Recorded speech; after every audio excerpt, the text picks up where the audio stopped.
In an early morning, where the mist danced on the edges of the meadows, a young man walked, searching for the meaning of happiness.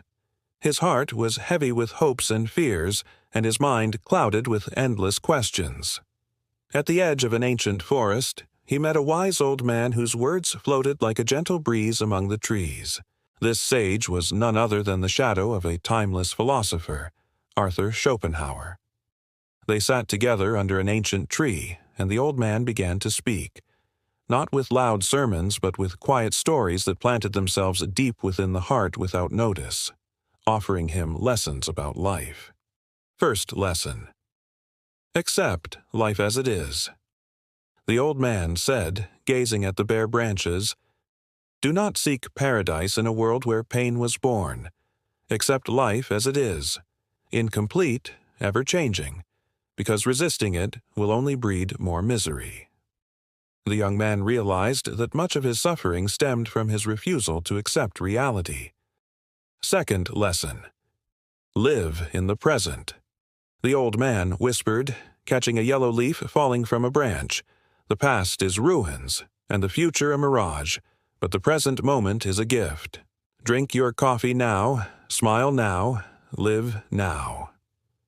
The young man watched the leaf flutter and fall and felt his heart grow a little lighter.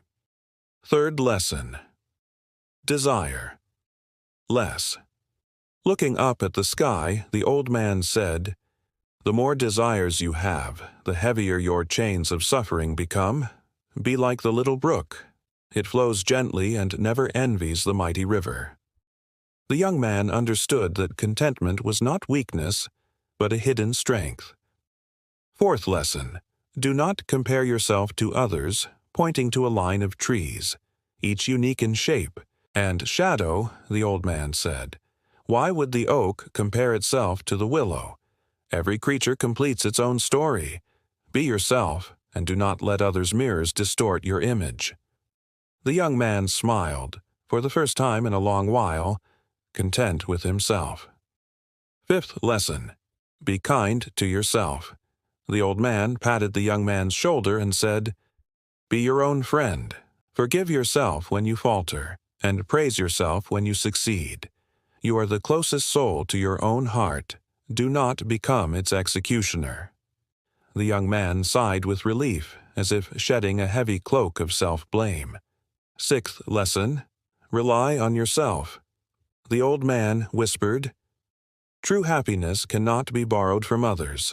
Build your inner home with your own hands. Do not wait for someone else to grant you a roof." The young man's eyes filled with determination. He felt a little stronger. Seventh lesson: find joy in small things. The old man smiled and pointed to a wildflower blooming between the rocks. Great happiness may lie in a cup of coffee, a musical note, or a kind word. Do not wait for miracles. Miracles live in the little details. The young man gazed at the flower and felt a pulse of love for life itself. Eighth lesson: take care of your body standing up and leaning on his staff. The old man said, "Your body is the horse of your journey. If you neglect it, it will stumble before you reach your destination. Care for it, cherish it, for it carries your soul across life's deserts." The young man nodded in agreement, vowing to care for the body he had long neglected. At last they parted ways. The young man left the forest, not with treasure in his pocket, but with new paths of wisdom etched in his heart. Schopenhauer had taught him that happiness is not a city we reach, but a path we walk every day, with small steps, a content heart, and grateful eyes. Be wise, not merely happy, for wisdom knows where happiness hides, and in the depths of your soul you carry the echoes of these words, a compass guiding you through life's wandering paths.